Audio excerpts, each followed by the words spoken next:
Olá, telespectadores. O programa Ecologia em Ação vai novamente tratar de um assunto importante.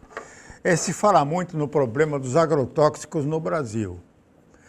Realmente é um problema sério, porque o Brasil é considerado um dos maiores consumidores de agrotóxicos do planeta. Então é muita tonelagem de veneno sobre a comida, sobre os rios, sobre os peixes, sobre os índios, sobre as crianças nas escolas. As escolas que estão na zona rural realmente levam uma chuva com os aviões jogando veneno para matar os insetos. Mas existem alternativas e eu quero enfatizar mais uma vez com vocês que essas alternativas existem. Os engenheiros agrônomos brasileiros sabem como aplicá-los, mas não há coragem. Não se deu ainda aquela partida significativa para que a qualidade dos nossos alimentos melhore e a qualidade de vida dos agricultores melhore e o nosso ambiente tenha uma proteção mais segura. Então, os controles biológicos, eu vou abordar esse tema mais uma vez neste programa para que aqueles que assistirem como consumidores de mangas que vêm lá do Nordeste, de laranja que vem de São Paulo, de banana que vem de Corupá, de abacaxi que vem do Nordeste, de goiaba que vem de São Paulo, de maçã que vem de Fraiburgo, de pêssego que vem de São Joaquim, e as uvas que vêm do Rio Grande do Sul, todas essas frutas recebem a dose diária de agrotóxicos. Então, vamos falar nas alternativas. Meus colegas que me estão assistindo, logicamente eu os respeito a todos eles, são profissionais que podem aplicar o manejo integrado de pragas, que é o tal de MIP, onde se aplica controles alternativos e também faz-se alguma suplementação com os agrotóxicos mais leves, mais modernos, que não impactam tanto o meio ambiente, as pessoas e os alimentos. Então, o primeiro tema vai fazer referência a um laboratório para Aedes aegypti transgênicos. Então, é uma empresa que veio da Inglaterra, fez um convênio com a Embrapa e está produzindo em São Paulo, em Piracicaba. A empresa chama-se a unidade da Oxitec, que faz, então, a transgenicidade do mosquito Aedes aegypti e libera esse mosquito no município de Piraberaba num convênio assinado com a Prefeitura Municipal. Ela não comercializa esse inseto transgênico, mas ela, em convênio com a Prefeitura, libera esse inseto no meio ambiente do município de Piracicaba. Então está aí o Aedes aegypti, vocês já conhecem, eu já mostrei para vocês. Nós temos esse mosquito em Joinville, mas em Santa Catarina é muito difícil nós termos problemas de infestação de Aedes aegypti contaminado. Aqui é muito frio, aqui o mosquito não vai, ele não gosta do frio, ele não se multiplica. No Rio Grande do Sul também não tem, mas as mudanças climáticas poderão alterar esse quadro com o aumento médio da temperatura, e é o que já está acontecendo há algum tempo. Então vamos lá. Mudanças climáticas, como eu falei, aumentam o percentual de gás carbônico na atmosfera. O gás carbônico retém o calor solar das irradiações solares, dos raios cósmicos, e faz com que a temperatura no planeta aumente. Aumentando a temperatura, os mosquitos que estavam lá na região central do Brasil, na Amazônia, eles têm um clima melhor no Paraná, Santa Catarina e Rio Grande do Sul. Aí pode ocorrer esse problema de termos, assim, grandes e significativos aumentos dessa doença chamada dengue, chikungunya e outras aí que estão sendo transmitidas pelo mesmo mosquito. Então aqui é em Piracicaba, estou mostrando aí para vocês a Oxitec, ela é britânica, a Oxitec, os laboratórios de produção do Aedes, do mosquito Aedes transgênico, um investimento significativo de 3,7 milhões de reais. A iniciativa, segundo a coordenadora de produção da Oxitec, a Carla Repedino, tem caráter experimental e de pesquisa sem finalidade comercial. Então, outros municípios que têm muitos problemas, onde a população está toda ela quase nas unidades de pet-terapia, nas UPs, nos hospitais, e o município gastando muito dinheiro para remediar e para evitar que essas pessoas continuem doentes, que é uma doença bastante desagradável, impactante.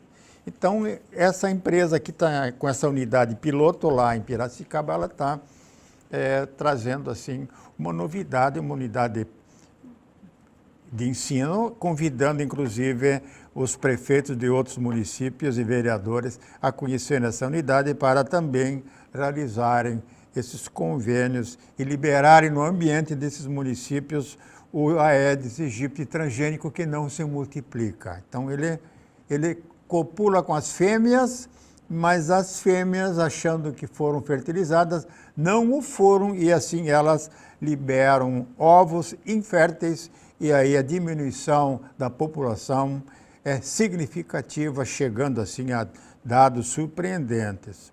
Vocês vejam, apenas no primeiro bairro recebeu os insetos, o SECAP, houve redução de 91% dos casos de dengue, passou de 133 casos no ano dengue 14 e 15 para 12 somente nos anos de 2015 e 2016. Então é uma coisa importante. A biologia, ela realmente criou um inseto estéril, que é o transgênico. Um novo inseto que eu quero comentar sobre eles é a mosca da fruta. Encerramos esse capítulo aí da dengue. Estamos entrando nesse novo capítulo aí da mosca das frutas. Então vocês sabem que eu, uma ocasião, eu fui diversas vezes para o Chile, e cada vez que chegava na divisa do Chile, da Argentina com o Chile, lá em Las Cuevas, tudo que tinha de alimento no carro era jogado no lixo, tudo. O controle nas divisas com o Chile é rigorosíssimo, para que não entre nenhum inseto no Chile que possa dinamitar ou arrasar a lavoura deles, a cultura deles, que são frutas. Eles exportam frutas para o mundo inteiro. É a indústria da fruta lá no Chile. Mas vamos adiante, vamos ver esse inseto aqui que é muito interessante. Então, quando ele ataca uma maçã, ele causa esse dano. E põe os ovos dentro da maçã, e os ovos eclodem para lagartas, larvas, e as larvas comem o fruto e perdem seu valor econômico da fruta. Mesma coisa que a goiaba. O bicho da goiaba é a larva da mosca das frutas, que é a Ceratitis capitata em nome científico. Então nós sabemos que não existe goiaba em Joinville que não tenha o bicho da goiaba. É essa mosquinha aí que coloca os filhotes dela lá dentro para se alimentar da polpa vermelha ou branca da goiaba. Mas isso tem controle biológico. Olha aí a Ceratitis capitata na laranja. Controle da mosca da fruta. Nós temos aí uma unidade no Nordeste que produz controladores da mosca das frutas. Vamos ver quem são sediada na cidade de Juazeiro, na região norte da Bahia. A mosca média possui as suas atividades voltadas para a produção de insetos empregados no manejo integrado de mosca das frutas, no monitoramento de espécies de interesse econômico, como a espécie da mosca das frutas, a Ceratitis capitata. Está explicado. O monitoramento é principal pré-requisito para o controle racional e eficiente da mosca das frutas. Essa atividade permite conhecer as espécies das moscas mais frequentes, detectar espécies exóticas, a flutuação populacional e a densidade da praga. Com esses elementos, eles fazem o controle biológico. Então, é por manejo, por manutenção. O uso de transgênicos adiciona uma nova tecnologia. Então, eles criam aí a Ceratitis capitata transgênica. Também é infértil. Ela copula, mas ela não é fértil. O macho não é fértil. Então, criam-se gerações de mosca das frutas estéreis e a população reduz porque ela não se multiplica. Não criam larvas. Apesar de reconhecer que a introdução de transgênicos na natureza deve ser analisada com cautela, pode ser que os resultados do projeto sejam positivos e poderia servir de exemplo para outros países e outras enfermidades como a malária. Daí a dica que é dada pelos empresários que tiveram a coragem de investir, apesar de todos os problemas que nós temos com a Embrapa, com a Anvisa, com o imposto, a Receita Federal. Gente, vocês não imaginam que montanha que obstáculos que tem um empresário no Brasil na área de controles biológicos a enfrentar. Nós temos países como a Colômbia, o Equador, a Bolívia, o Peru, que estão 30, 40, 50 anos na nossa frente em controles biológicos. Lá o governo ajuda o agricultor, aqui não, aqui é tudo feito para os agrotóxicos. Criam-se problemas, criam-se dificuldades para que ninguém abra uma fábrica de insetos para controlar biologicamente e nos garantir a qualidade de vida. É isso aí, gente. Nós temos que prestar atenção e entender também lá na frente como é que são as coisas. A economia é isso. Forçando a barra. O povo não interessa, o que interessa é o valor das ações das multinacionais que produzem os venenos. Então, o controle biológico é uma coisa para nós, para os pequenos e para os grandes também. Tanto assim que na cultura da cana-de-açúcar, o maior controlador de tudo são os insetos, os biológicos, os fungos, que fazem com que o Brasil seja campeão em produção de álcool, cana-de-açúcar. Vamos encerrando assim esse primeiro bloco, retornaremos com o mesmo tema no bloco seguinte. Aguarde aí.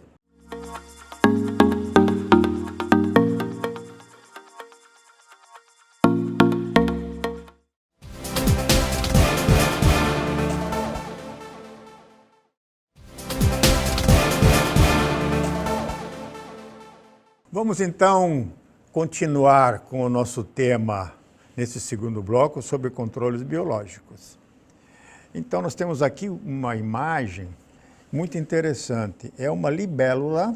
A libélula, você sabe que ela frequenta em locais onde existe muita água, lagoas, lagos, rios, águas correntes. Então ela convive nesse ecossistema. E ela pragueja, ela se alimenta e ela faz a sua multiplicação em cima de outros insetos, como é nesse caso aqui a mosca. Vamos agora ver uma outra mosca sendo sugada por um outro inseto. Então é um controle biológico importante. A questão é como produzir este inseto aqui, que parece que é uma vespa, uma microvespa. É uma vespa relativamente grande. Como agora quem é expert hoje no Brasil é a Embrapa. A Embrapa hoje ela trabalha com a multiplicação de insetos predadores, de fungos, de vírus, e ela faz o controle de qualidade desses predadores. E também ela orienta o setor privado e encoraja a abrir os laboratórios de produção, que chamam no Brasil de fábrica, que não é uma fábrica isso, são laboratórios de produção de microvespas, de joaninhas, de coleópteros, de Bovéria bastiana e de outros produtos de vírus, o Bacillus thuringiensis, por exemplo, que nós temos aqui em Joinville, o controle do nosso borrachudo é feito com Bacillus thuringiensis. E nós temos aqui agora, ultimamente, a notícia tem falado muito sobre a joaninha. Está na moda a joaninha comendo pulgão. Aí eu estou mostrando para vocês essa joaninha, muito bonita, por sinal, se alimentando de pulgões. Provavelmente isso aí é uma planta de tomate. Outra joaninha se alimentando de pulgões, é interessante isso aí. Como os insetos realmente ajudam o agricultor, o pequeno agricultor, o agricultor urbano, o agricultor familiar, que realmente não tem condições de usar agrotóxico na cidade, nessas pequenas propriedades, com muitos vizinhos. Então, eles têm essa facilidade de aplicar os insetos controladores. Mas, para que isso ocorra, gente, nós precisamos dos engenheiros agrônomos, dos técnicos agrícolas, dos biólogos. Esse pessoal tem condições de comprar os controladores biológicos pela Correia, vem pelo Sedex. As cartelas, vou mostrar um filme depois para vocês aí, como é que isso funciona, é muito simples. Mais um inseto, uma microvespa fazendo uma ovoposição de um pulgão, ela suga também o pulgão, mas nesse caso aqui ela está jogando os ovos dentro do corpo gelatinoso desse pulgão, onde os ovos vão eclodir, pequenas larvas vão se alimentar deste pulgão e aí o pulgão morre. E novas microvespas nascerão e continuarão esse trabalho de aniquilação. Aqui está então a Beauveria baciana, como é um fungo aplicado, por exemplo, no controle do moleque da bananeira. E a Beauveria baciana, eu já tive um laboratório, eu comprava o micélio, ou seja, a semente do fungo lá na Ipagre, em Itajaí, que estava muito qualificada, com excelentes profissionais. Tudo isso aí foi desmontado com essa história de comissionado.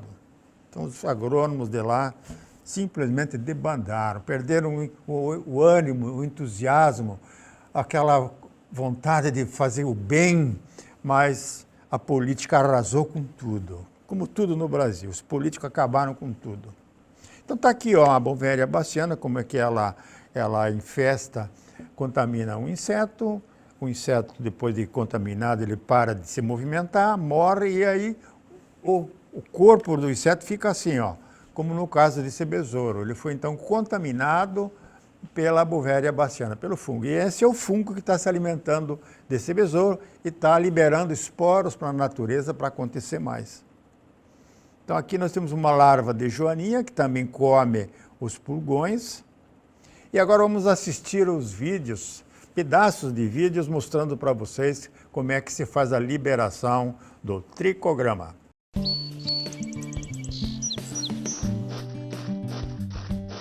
Uau, que beleza de lavoura, não? Bonita, saudável, é de encher os olhos. Mas não pense que cuidar para que tudo isso fique bonito assim seja fácil.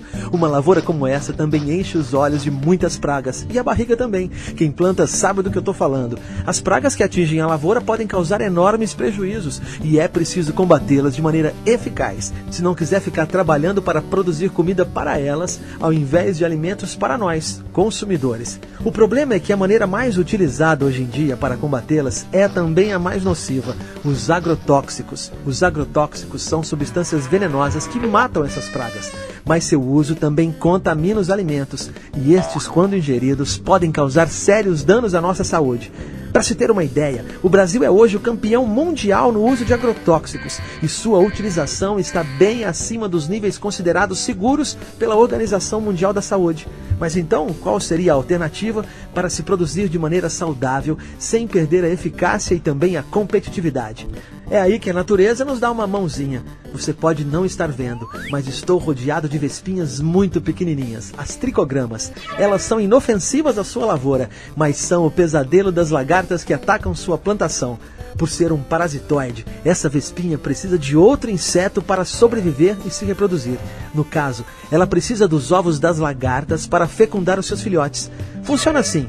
Quando está pronta para se reproduzir, essa vespa procura especificamente ovos de lagarta para pôr os seus filhotes. Quando encontra um, ela injeta com seu ferrão um veneno que mata o embrião da lagarta dentro do ovo. Logo em seguida, ela deposita seus próprios filhotes dentro deste ovo, que vão usar de seus nutrientes para se desenvolver e nascer. Assim que o filhote nasce, ele já está pronto para se acasalar e se reproduzir novamente. Cada ovo parasitado vai produzir novas vespinhas, que também vão sair por aí se acasalando e parasitando novos ovos de lagarta. Resumindo, em pouco tempo, estas vespas terão parasitado e exterminado todos os ovos de lagarta de sua lavoura. É o fim da praga sem usar uma gota de agrotóxico. Bom, você deve estar pensando, que ótimo, me livrei de uma praga e arrumei outra. Claro, é uma pergunta óbvia, mas vamos lembrar que essas vespinhas aqui precisam dos ovos da lagarta para se reproduzir. Quando não existirem mais lagartas, as vespinhas não terão onde chocar seus filhotes, e em pouco tempo sua plantação estará livre desses insetos, já que seu ciclo de vida é bem curto. E onde entra a ABR nessa história? Bom, nós ajudamos a natureza a fazer seu trabalho. Nós criamos e comercializamos ovos fecundados com as tricogramas, nossas terríveis vespinhas. A ABR tem um criadouro de mariposas e vespas com condições de ambiente controladas que propiciam uma grande fertilização dos ovos. Os ovos de mariposa fecundados pelas vespas são aplicados nessas cartelas, que enviamos a você via Sedex. Essas cartelas foram desenhadas de forma que fique bastante fácil sua colocação na lavoura, através destas alças que podem ser penduradas nos galhos das plantas. No caso de ambientes úmidos ou épocas de chuva, basta dobrá-la desta forma, e assim os ovos continuam protegidos e garantem o máximo de produção de vespas. A partir daí, é só deixar que a natureza faça a sua parte. Tudo isso de maneira simples, ecologicamente correta e mantendo a competitividade do seu produto. Fale com a gente, seu bolso e a natureza agradecem.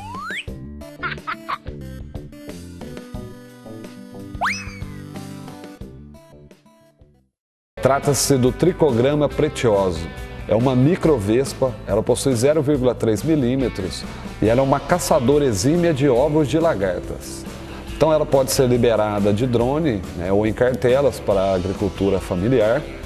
E essa vespinha, essa microvespa, ela tem a capacidade de parasitar os ovos de lagartas, ovos de lepidópteras. E o que ocorre? As larvas do trichograma se alimentam dentro do ovo da lagarta. Esse ovo fica preto, fica escurecido e nasce outra vespinha, outra microvespa, ao invés de nascer uma lagarta. Então, um controle biológico já muito utilizado em várias culturas.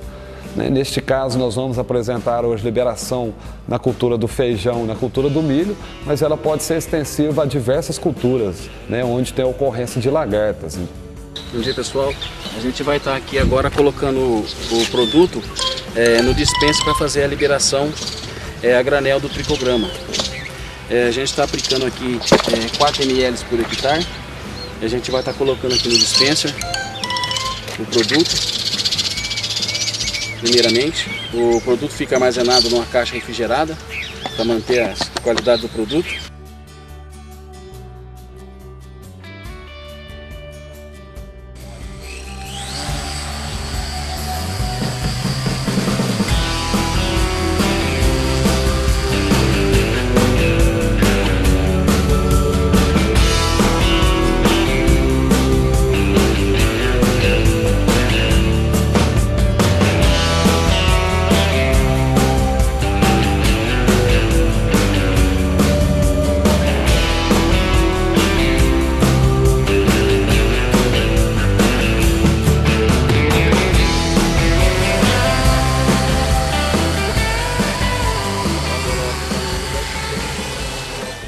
Na lavoura de milho, nós vamos soltar na época do pendoamento, a espiga vai estar soltando já os cabelos, é onde ele coverpa as eias, vai estar fazendo as posturas no cabelo da espiga e o trichograma vai predar esses ovos. A recomendação que a gente faz é nas culturas de aveia, nas culturas de feijão, para fazer a soltura depois das últimas aplicações de defensivo, para você dar um tempo para esse trichograma, ele povoar esse ambiente, de reproduzir, achar esses ovos de lagarta, ajudar a gente a fazer esse manejo na cultura subsequente. Nós estamos pensando em adotar essa tecnologia, tanto para safrinha quanto para o verão. Fazer no verão pensando em ter uma safrinha mais equilibrada depois, e fazer na safrinha pensando em ter um verão mais equilibrado depois com relação a lagartas. Como que foi que a gente está indicando para os nossos clientes e nas nossas áreas também, de selecionar as áreas de problemas. Se você tem uma área que está tendo grande problema de lagarta todo ano, reincidente, e lagarta rosca, a Spodoptera com hábito de rosca, ou a Helicoverpa, no caso do milho, atacando espiga, ou na soja, o que está acontecendo muito é alta pressão de Spodoptera, de eridânia e cosmioides. Então, a ideia é essa, é você aplicar na safrinha, diminuir a população de ovos, diminuir, assim, consequentemente, diminuir a lagarta e diminuir o adulto e quebrar esse ciclo.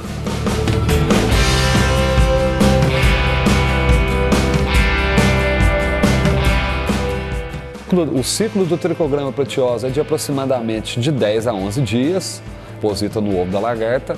Esse processo do escurecimento dos ovos da lagarta até a eclosão, né, ele rompe o córion do ovo da lagarta e eclode, né, mais uma microvespa. Esse processo ocorre em 3 dias e ela tem um parasitismo aí de 7 dias.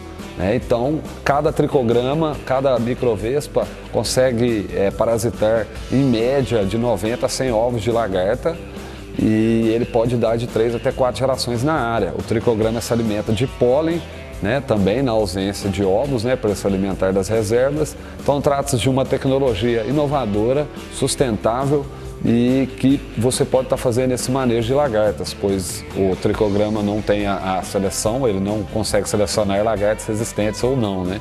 Então ele parasita todos os ovos. Encerrando assim mais um programa Ecologia em Ação, convido-os para o próximo.